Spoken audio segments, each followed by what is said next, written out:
Hey everyone, good morning. Welcome to Daily Drop-In, the Teach Better Team's morning show where we are live every single morning, Monday through Friday at 7 a.m. Eastern. We have a lot jam-packed for today's show. It is Monday. It's November 1st. I cannot believe it. We have a good news story. We have a new theme this week. We have holidays we're going to celebrate. We have an exciting week ahead to dive into this brand new topic. We cannot wait. And of course, we're going to catch up on our weekends because it was just Halloween and I want to hear all the stories. So we'll be right back. Please go fill up your tea or your coffee. And we'll be right back to get into the fun of this beautiful and kind of chilly Monday morning.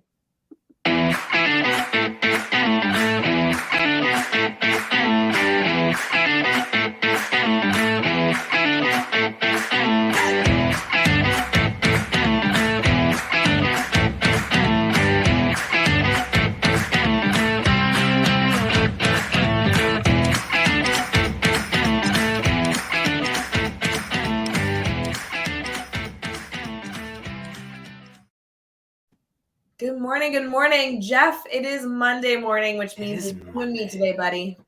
It's Monday and it's like a whole new month. A whole new month. I know. A whole new month, right? Like that's all the singing you get this morning. I feel like you should sing all the time, like constantly. I'm trying to think. So that just, I don't know what it was, but yesterday, and you'll appreciate this because you love her too. Yesterday, my wife was singing that randomly, but like to something else. I'll think of it later. But like the kid said something about a whole new, and Amy just burst into tune. So that makes sense to me. That's appropriate. That's my weekend, and one more reason you're jealous that I get to marry her. It's true. I do love your wife, Amy. She's phenomenal. And you know what? I have a feeling that if anybody comes to Teach Better Conference 2022, they might be able to meet her. They probably will. Mm-hmm. A lot of people met her last time. I know. So super fun. Yeah. Good morning, everyone. It is Monday, November 1st, a brand new month. We have a lot going on this week, this month. I cannot believe we're in November already.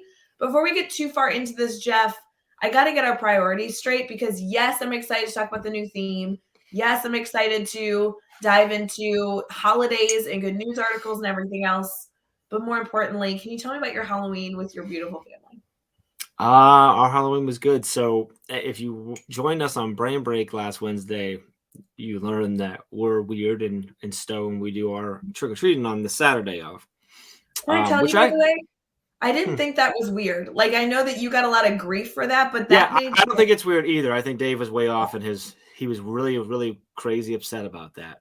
Yeah. And he said that it was like communistic. And I'm like, you realize holidays are literally the government telling us when we're allowed to celebrate stuff, right? Like that's what holidays are.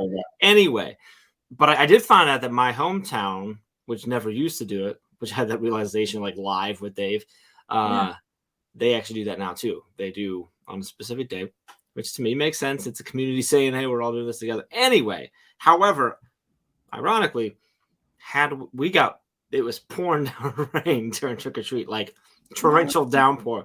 Had we did it last night on Halloween, it was gorgeous here. So there you go. You can't control the weather. That's not fair. No, but so it was good. We actually, my neighbor John and I, we did so we have new neighbors right next door to us. So we kind of did like a Halloween new neighbors excuse to make a whole bunch of food. And we did like a neighborhood party in the driveways and stuff throughout the day. And we did pulled pork that was smoked for like 18 hours. And we did Jamaican jerk chicken. And we had baked beans and chili and all sorts of desserts and all kinds of stuff like that. And we did that all day. And it was gorgeous all day for that.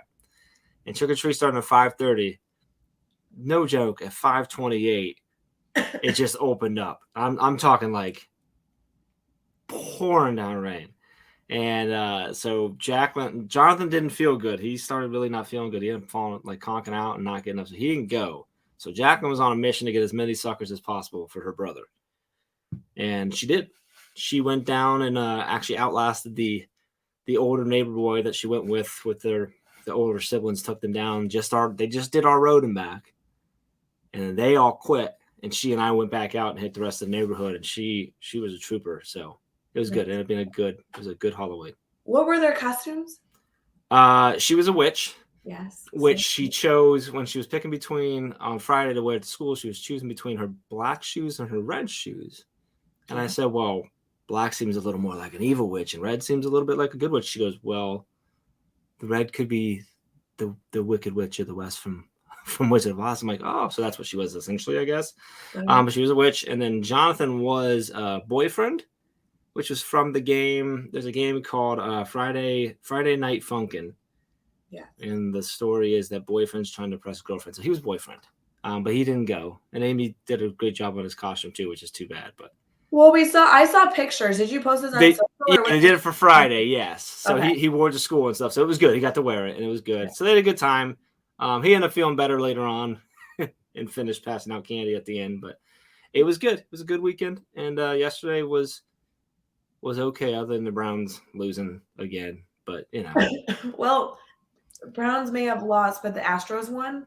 So we got a good series going, at least in baseball. So that's good. How was your weekend? Because you also had a nice Halloween treat. I had a great weekend. I got to see some friends, some members of the Teach Better family.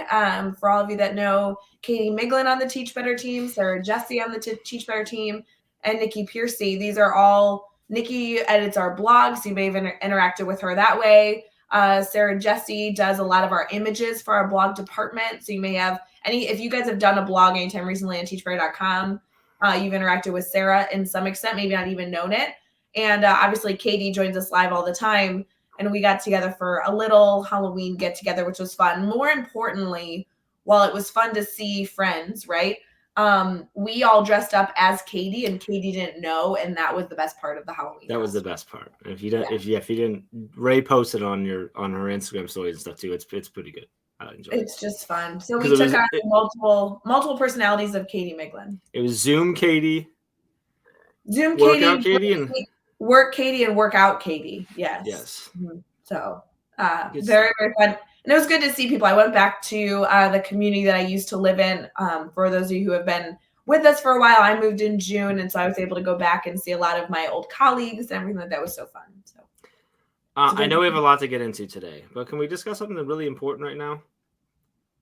Why is your mom giving us an angry reaction on Facebook? Is that what she's doing? She gave an angry face? Your mom gave an angry face on Facebook. I think it's because I haven't seen her in a while, so that does sound like her. Is that what she's saying? Okay. Well, I don't know if I did something upset you, Julie. Please let me know so that I can fix it, because I don't want anything but smiles from Julie. I'm sorry, Mom. I love you. I haven't talked to her over the phone in about a week, and she may not know that I have I've been a little sick. My voice is gone. You need to call her. We're all going to get in trouble. I'm sorry, Mom. I apologize. She's also very fun and athletic, and she's probably working out this morning. So to be fair, she's probably, I was going to say, it was a mistake.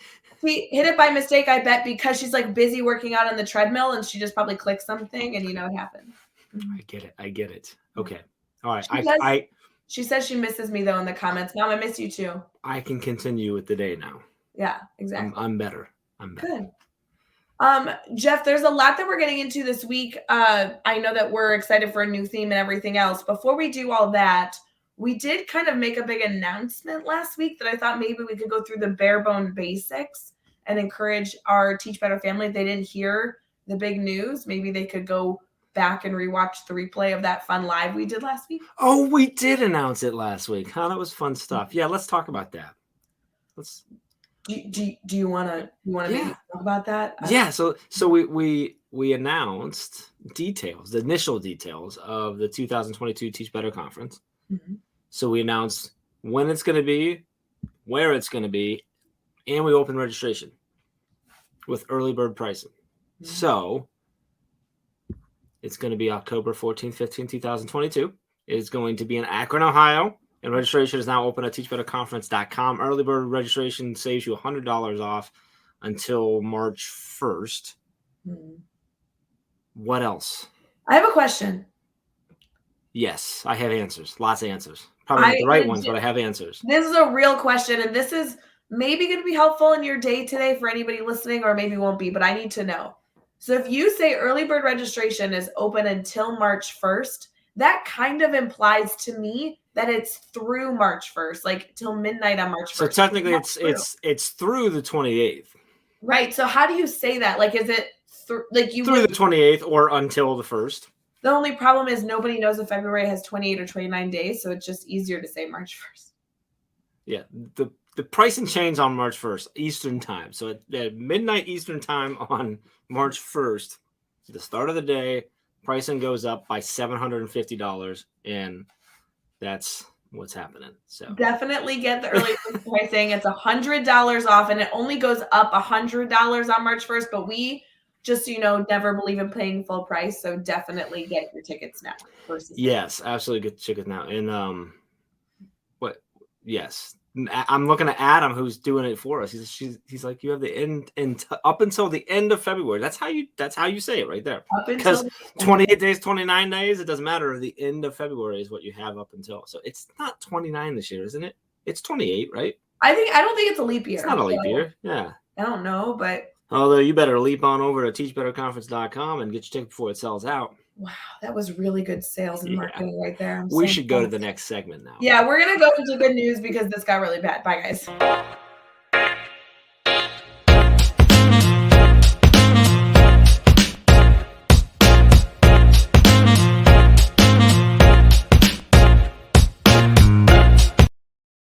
All right, friends, we are live for Daily Drop-In, which is when we're live every single morning, Monday through Friday at 7 a.m. Eastern. We have some good news stories for you. We have some holidays for you, and hopefully you can get started with your day, not only being inspired by these incredible holidays and celebrations we can take time to acknowledge, but also use them as fun facts, bring them to your students, use them in, the workroom to, bond with a colleague. These are good things. So, Jeff, there's a lot of holidays, and some of them I feel like I didn't realize were holidays, and now knowing that today is the day, we do need to pause and intentionally put these into our lives. So there's a few here. The first one is, it is Worldwide Job Action Day. Job Action Day recognizes and empowers those who dream of having a job that they love. Ooh, so yeah, I love that focus. I love that focus too. Do you love your job? I do love my job. Good. Because, if you don't, this is the day to be empowered to change. I'll think about it. Yeah. Also, National Cinnamon Day. I encourage you all to get something cinnamony today, like a breakfast something. I have it's my flavored coffee this morning is cinnamon roll. So didn't even know it. That's great. Like you knew. This one's interesting, and I apologize that I didn't know this, but I think this is such a good reflective moment. It's Color the World Orange Day. And what this is it acknowledges anybody who has a health condition that either doesn't have a cure or isn't something that you can necessarily get over right in this moment. And the World Orange Day is acknowledging and empowering ourselves to live with the circumstances that we have currently. Mm-hmm. So it's not always about getting cured, but about learning how to live with a disease. So interesting reflection there. Orange Day. I wasn't aware of that one. I don't know that I knew about that. I like that though. It's powerful. It's a good one. It's also World Extra Mile Day. So roll up your sleeves and put in a little extra effort today because the world wants you to put in 1 extra mile. So you have to go 1 mile. Got to go 1 mile. National Brush Your Teeth Day. Did you brush your teeth already this morning? No, I'll brush after my coffee. All right. Well, today is National Brush Your Teeth Day, so make sure you maybe do it twice. And maybe most importantly, it's also National Calzone Day. And who doesn't love a good calzone? National Calzone Day. Yeah. Okay, there's a lot here. It's also World Vegan Day, National Vinegar Day. This just goes on and on. Okay. It's also the first day of American Indian Heritage Month. I see. I'm trying to get there. There's a million here. It's also National Men Make Dinner Day. So Jeff, men make dinner to okay. It's also All Saints Day. Oh my gosh, it's literally on and on. And they couldn't pick other days. This is just there's a million holidays today. I don't know. Well, it's not. It's the start of the month. It's November 1st. We just finished Halloween, so now everyone forgets about Thanksgiving and we go right to Christmas and the holiday season there. Wait, I didn't realize after Halloween you could get into Christmas. I thought it was after Thanksgiving. It's supposed to be after Thanksgiving. I think that's what a lot of people are like, hey, don't forget about Thanksgiving because a lot of people just get. I actually thought about when we came on for this segment about playing All I Want for Christmas in my speaker, but I decided not to because I saw so many people on social media this morning ready for Christmas already. I'm like, well, I don't get me wrong. I love the holiday season, but Thanksgiving's part of that. I love Thanksgiving. Yeah, I don't understand. I thought that you Mm. had to wait till after Christmas. I mean, or after Thanksgiving, because I don't celebrate Christmas, but like I'm pretty sure that like it's after Thanksgiving as a third party from the Yes, outside. it is after. Yeah, you're right. It is after Thanksgiving. Yeah. That's correct. Adam's wondering what's Vinegar Day. I have no idea. Is it I have today's no Vinegar Day? That was one of the days you rattled off? Yeah, Vinegar Day today. Celebration of vinegar. Guys, essentially today has 4,500 holidays, and if you're looking to bring something, a fun fact into your classroom, just look up what holidays it is today at nationaltoday.org because you'll find something. I love it. That's exciting. Okay. Are you done? Do we still have more holidays, or are we going into good news now? Well, I want to go into good news because I thought that you'd be excited about this one because you like boats. I like boats, yeah. And this is an interesting story about being able to live on a boat. Would you ever live on a boat? I don't know that I'd live on a boat, no. Why not? What's wrong with you? I don't know. I like to live on land. I don't know. Oh, I would totally live on a boat. Depending on where it's at and why I'm living on the boat and what kind of boat's on it and who's on the boat with me. I would live on this boat. Okay. I'm assuming it's a large boat. It's not a large boat. No, but it's really pretty. And I think if it's pretty, I would live in it. That would makes it a better place to live. It says they've designed a livable pontoon boat that looks like a Volkswagen bus. Like, the old Volkswagen bus. Yeah. Okay, so an Italian design studio is making a line of small river boats or lake boats to be to look just like the old car. The model is super accurately rendered from this entire mindset of the old Volkswagen bus using fiberglass, and it goes through on fresh water. It kind of goes through. They're making only a small batch of them, but it goes through how they made it, that they're only taking custom orders, and that the $1,000 investment gets you a $5,000 discount on your first order because they're trying to get like these up and running. The $1,000 invest is the down payment to lock to the down payment. Yeah. So you get a 1% stake in the company if you invest to help them make these really goofy looking boats. You should go look these up because they look just like the old model. But they're livable, so they're meant to be like lived on, like to have. No, you can't really live on them. I just thought it'd be cool if you. Oh, I thought you said livable. Well, I mean, I think that I would live on them, but no, I think they're just small boats to take around. Okay. I mean, I love water. I would love to live on a boat. I could totally do it. You just live on a boat. Why not? Why not? And it's the Volkswagen, like they look big enough that you could like put a bed at the back, Yeah, I think you could.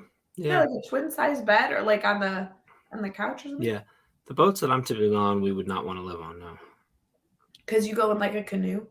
I wouldn't want to live on. Wouldn't want to live on a canoe. No. No, they're 20, we have a 19-footer Amy's dad does when we go up to the island, but like, it's not like, it's just got seats and engines for us to get to and from where we're going. It would be a little cramped.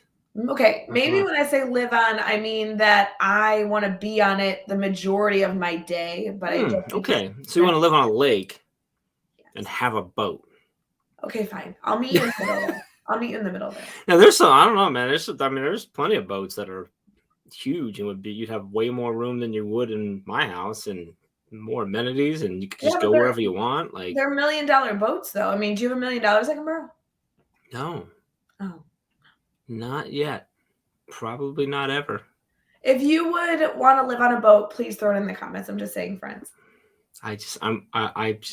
All I hear right now is I'm on a boat by Lonely Island, and it's Are you making my Monday. No, I'm not going to sing it, but my Monday's better right now.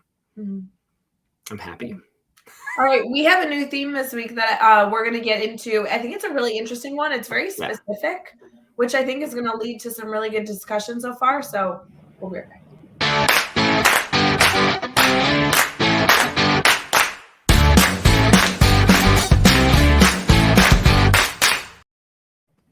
And welcome back. What was that? Your hands? I'm like ready to come back in, but I come in. Your hands are like this. You dropped your mug, and we're like, oh. No, okay. I have my mug. I just would love to not sound like this. Anyway, you sound. I think it's better than you were at the end of the last week, but that's a whole other thing. So we're back. This is your daily drop-in for Monday, November 1st, which is apparently every holiday in the world right now. Where we are live Monday through Friday every day, 7 a.m. Eastern Time. You're also catching us possibly later in the day on the Teach Better Talk podcast. We can get everything as well. We got some people dropping in the comments letting us know whether they live on a boat or not. Adam says he lives on a cruise ship. But we're going into our theme this week. And by the way, if you have a theme you want us to tackle, a question you want to tackle, suggestion, anything like that, you can go to teachbetter.com/brainstormbank, and that'll get you, or just teachbetter.com/daily drop-in and get in there and drop in some ideas. You can throw in there, share who you think we should bring on, whatever that might be. This week, Ray, our theme is your last 5 minutes, which, full disclosure, when I first read it, I was like, well, that's a little like doomsday-ish. And then I realized what we were talking about. We're not talking about like your last 5 minutes. We're talking about the last 5 minutes of your class periods. The last 5 minutes you have with your students each time you're with your students, which then I'm like, oh, okay, that makes a lot more sense for what we do. But this is really cool because I'm curious whether we have some time coming up that's like your first 5 minutes, but we talk about that. Have we had that one yet? We've talked about starting your day with yes. But this is like really specifically to your class period. Like when you have your kids, how do you finish that each class period strong? How do you prepare them to go on off to wherever they're going and to come back tomorrow or whenever the next time you see them is? So I'm curious, Ray, to just get right into it if we can. Can you break down how you finish your classes? Like, how do you wrap up because I've been in your room. I always give you praise for being in your room and with your students and the ownership they have and the fact that they're all doing different things because being met where they are and the ownership they have is just awesome. Sometimes you do room transformations that are really cool, but I can't remember. I've seen you start the class. I know how you do that with the shark bait and all that stuff, which is awesome. But how do you finish up your day? I'm sorry, I'm going into, some people are like, I want to go to Ray's room. You do. But how do you finish it up? Like, what is your thought process when you think about those last 5 minutes? What are the key things we need to be focusing on? Yeah, I know it's a lot. That's a heavy question, but. No, I don't think it is. I think it's a really important concept that sometimes we get so in the weeds of lesson design planning that we forget that the last 5 minutes are valuable minutes in our day. And they're not just work time minutes, but they're minutes that we can actually utilize to set up our students to exit with success, but also set them up to come back and be ready for the next learning opportunity that they may have in your classroom. So whether you're teaching kindergarten all the way through 12th grade, I mean, no matter where you are in that like teachable moment, our students utilizing their time successfully is a huge focus for every educator. And we really focus on that at the beginning and in the middle, but the end are some powerful moments that we can reclaim some control over. So for my classroom specifically, you guys know that I love the grid method of the mastery framework that the Teach Better team does a ton of training on. If you're not familiar, there's like a free and full course and a ton of resources in the academy, but also at teachbetter.com/grid method, the grid method. But I will tell you that I always love using the last 5 minutes in my own classroom for goal setting and reflection. So that was an intentional time when a student would stand up in their classroom and we had like this goofy little like clapping thing that we would do to let everybody know it was time for goal setting and reflection. And everyone would quietly and carefully like pause wherever they were, like get to a comfortable stopping point. And we would reflect on our class hour and set goals for the next time we were working. And for a lot of teachers, sometimes the next time they're working is in an hour or in a few minutes.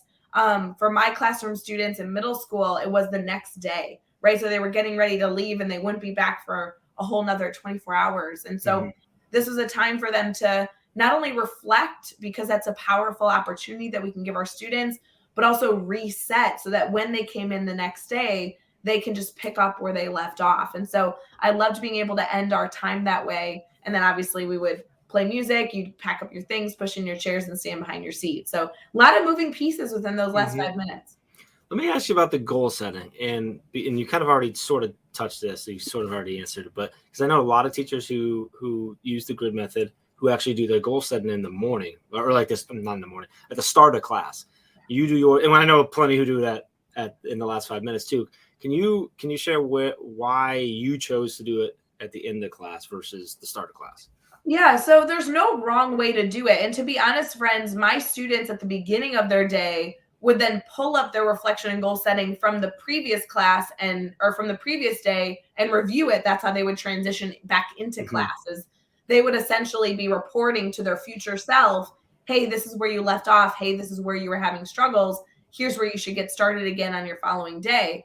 The reason I liked it at the end was because I taught middle school for a long time, and I know that when students leave my classroom, they're off to bigger and better things, and they completely forget what they did in their sixth grade math class, right? They have other subjects, they have other homework, they have other stressors, they have other family obligations. And my mindset was always to give your best in the classroom for when we have our time together, and then give them permission to go and focus on those other important things of their life. But we would use a tool like video or writing things down, however your goal setting or reflection are reflecting, to document where you were, because it would essentially give students permission to say, let's take some valuable time. What have you accomplished thus far? And then it's okay that you're going to forget it, because all this knowledge is still going to be here when you get back.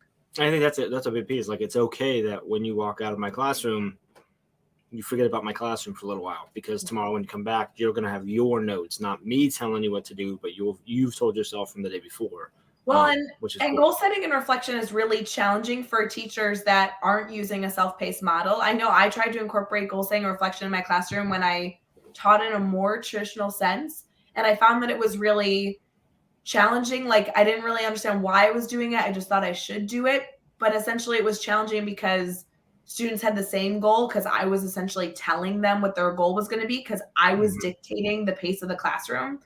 And I'll tell you that if you're using a mastery framework, and students are working at their own pace, goal setting and reflecting is essential, because you essentially have 34 students doing 34 different things in your room. However, I'll tell you that if you are doing it if you're teaching in a more traditional sense, goal setting and reflection can be a really valuable tool at the end of your class hour. It just needs to be done differently. You might be Mm-hmm. reflecting on how your learning felt today, and have your students really be working on what it feels like to understand, what it feels like to be confident in class, some of that stuff. So you just might have different reflective It's not questions. as much about what am I doing, so much as how am I doing, how am I feeling, where am I at. I want to bring up Sandra's question, which, hi Sandra, we'll take you late. It's okay. We'll take whatever we can get. Rae, did you give your kids a choice of how they documented the goals and reflections, Yeah. and if so, did you give them like 3 options, 5 options, unlimited options? What break that down for us? Yeah. So, friends, this is actually what I wrote my thesis on when I was getting my master's, because I was really interested in how the medium in which our students goal set, and reflect affected their effectiveness in goal setting and reflecting. And so Hmm. that was actually my research topic, which I really would love to go back to. I think now in my career versus when I got my master's, I think there's so much more research out there. I've learned so much more as an educator. I really love this topic, but essentially what I did was I studied the different opportunities that you could offer students. And to Sandra's point, it wasn't just what medium they were using, but if they got choice and autonomy in choosing the medium, Hmm. did that change anything as well? So, through a bunch of different research that we were able to kind of compile, I ended up finding that giving the students choice was the most valuable option. It wasn't so much that one medium was the fit for all, but giving students the choice in how they reflected really allowed the medium then to not be a hurdle that they were choosing to overcome, as you wanted them to focus on that reflection mentality. So I used a program called Seesaw. I love talking about Seesaw because I am a huge advocate for Seesaw, but I never paid for it. It was a free version. So for all of you out there that have like access to the real Seesaw, you're so much cooler than me. I used Seesaw, which was literally, I used a free teacher account my entire time using it. I'm sure Seesaw can do hundreds of things that I never, ever, ever took advantage of. But what I loved about Seesaw, it was essentially an online digital portfolio for students.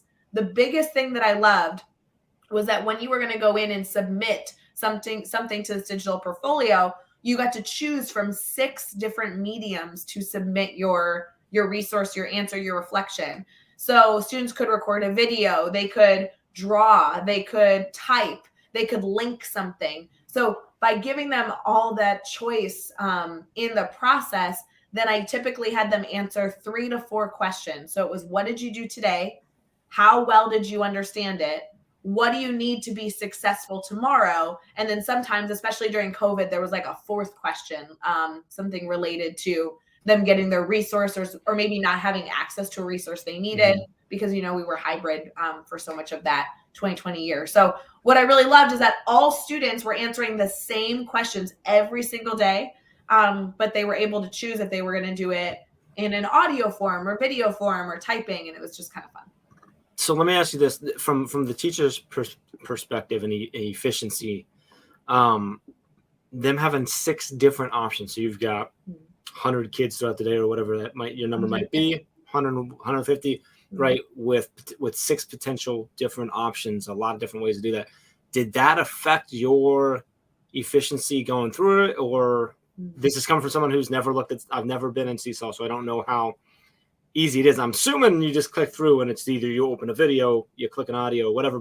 But did that have any potential negative effects? Or so this is literally, I get this question all the time, and it's interesting. I don't think we talk about this enough. So and Chad and I have not talked about this in years, and so I'd love to get Chad's thoughts on this if he's still live with us. Well, I was gonna say Chad's here, so. I saw him commenting. So Chad, if I'm wrong, I would love for you to throw in the comments too. But you know, Jeff, we spend a lot of time building in student ownership especially when they are using the grid method. We want students to advocate for themselves and take ownership over their progress, over their pacing, over their determination, everything that they need in the classroom. We're essentially providing them, and they get to truly learn how to take ownership over their learning experience.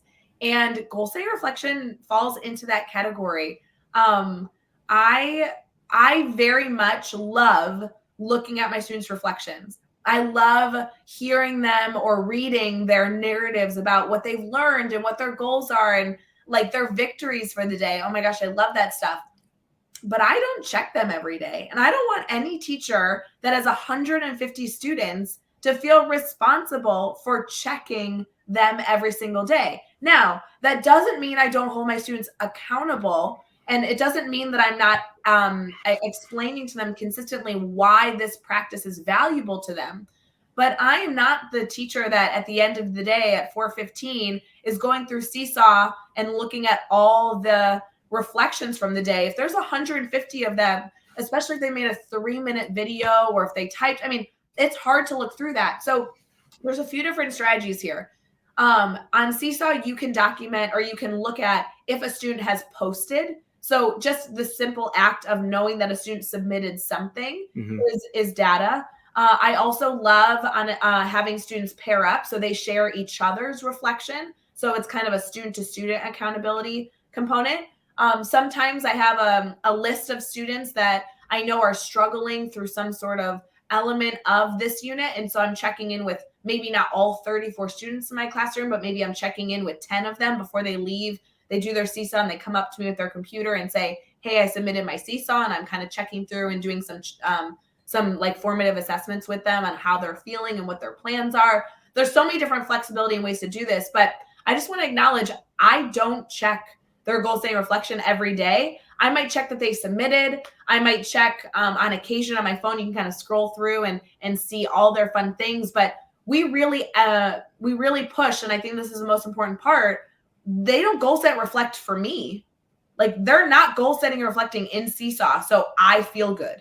They're goal setting and reflecting in Seesaw so they can be successful. And when you shift that ownership from you're doing this for me because I'm the teacher and I'm telling you to do this, and instead you're showing them the value of the resource, then it's not about doing it. It's about them understanding how that resource can help them be successful. And that shift is essential when we're talking about students taking ownership over the resources you're giving them. I love when you take stuff exactly where I was hoping you were going to take it with the question. Because I wanted to ask about the ownership, but I'm like, I don't want to lead that. So I asked the question that I know you get asked a lot, which is, it seems like a lot of stuff to watch, Rae. But I think that's so important. And I talked about it when I first kind of brought us into this, like the ownership and the students in your classroom have, and that we see all over. I mean, it's not just Rae. Rae's a great teacher, but like we see this a lot where And it's so amazing when you see that the students understand that they that they are in charge of their learning. And this is just another way to do it. And I think it's just awesome. You know, Jeff, we had a lot of activity in our private Facebook group this weekend. I don't know why, but I just kept getting notified of stuff. And one of the conversations I was in last night with a number of teachers, if you're not in our private Facebook group, that's at teachbettergroup.com. It'll redirect you there and you can literally go join this private Facebook group. But it was a teacher posting about utilizing music in their classroom during work time. And it was really funny because while there was some great suggestions, and I have a 3-part rule that was fun to be able to discuss with some of the people in the group, the actual interesting kind of conclusion of that conversation, at least when I went to bed last night, guys, I'm sure that you guys kept it up, but I was tired, was about even when you put in all these supports, and they were specifically discussing music, what happens when the student makes a different decision? And it was interesting because then we got into this conversation around, well, then you have an opportunity to discuss with that student the choice they made.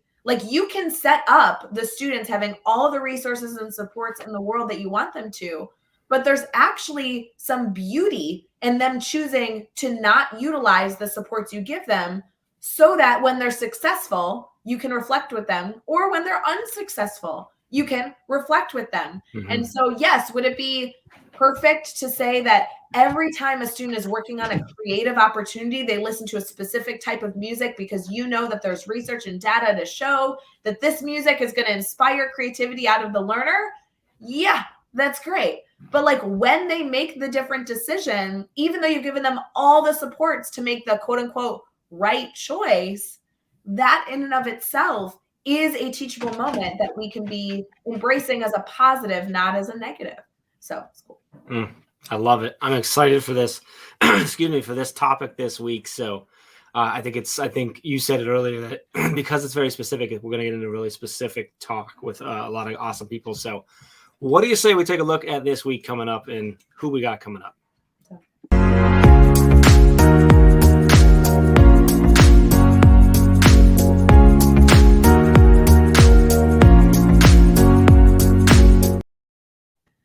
All right, friends, we are wrapping up Daily Drop-In here, and then I'm going to go check my heat because I'm literally sitting here shivering, and there's no way it should be this cold in my home right now. Jeff, it is like icicles in my office. How warm is it there in Illinois? It's 39.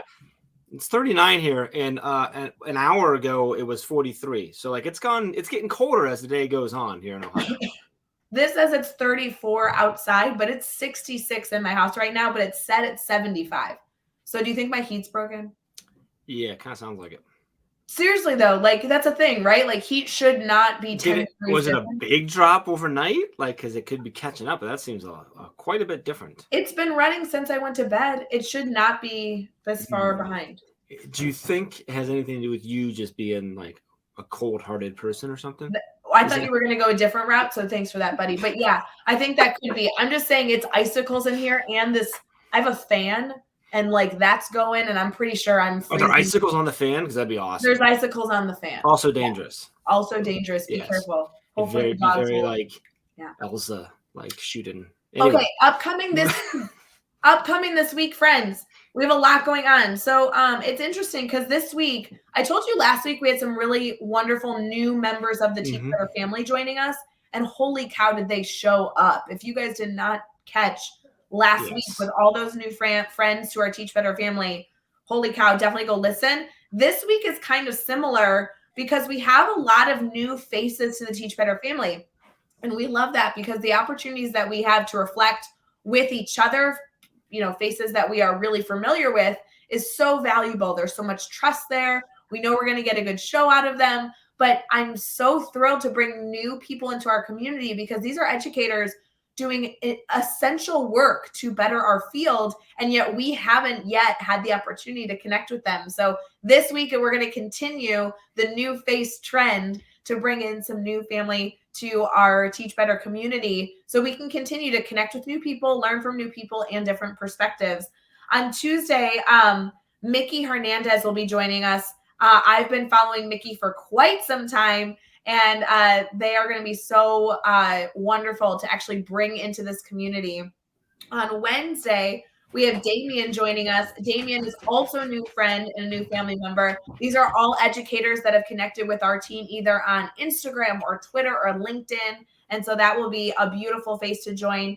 And then we have Jennifer joining us on Thursday. And so these 3 educators are going to bring so many different perspectives and value. They live all across our communities, and they're going to have different perspectives to add to this conversation of the last 5 minutes. Of course, then on Friday, we end with the amazing Brad Hughes.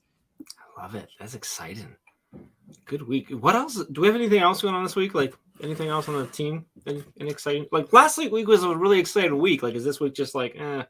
No, I will tell you. So we have some exciting stuff, but not specifically the daily drop-in. Can I tell you that stuff? Yeah, that's what I'm looking for. The other team exciting stuff. One thing is, if you are in Ohio, we just partnered with a wonderful ESC, and we are hosting a free grid method introduction with the one and only Chad Rashowski. That's happening on the 8th, but you need to register this. Is that with SECO? Is that with the ESC or is that with SECO? Yeah, it's with SECO. So that's actually the Science Educator Council. That's your state. NST, yeah, it's just state Ohio NSTA affiliation. So sorry about that. They're doing a bunch of free grid method training, which is awesome. Yeah, it's actually really interesting. So if you guys are in that area and get to go learn, it will be with Chad. It's actually November 8th. So you have to register this week so you can attend next Monday. And this is going to lead into then a few different workshops that are happening at the beginning of the new year in January. So we would love to have our community show up. If any of you have been interested and want to learn more about the grid method, obviously we have resources we talk about all the time, but learning from the grid method like master himself is an opportunity that we're really excited to be able to offer people. I'm sorry, I'm looking to see what the website is because I should have looked at it. So it's Science Education of Ohio 1. Okay. It's just search SECO, SECO Ohio, and it'll pop up. Or I mean, we're posting all over too. So we are posting all over.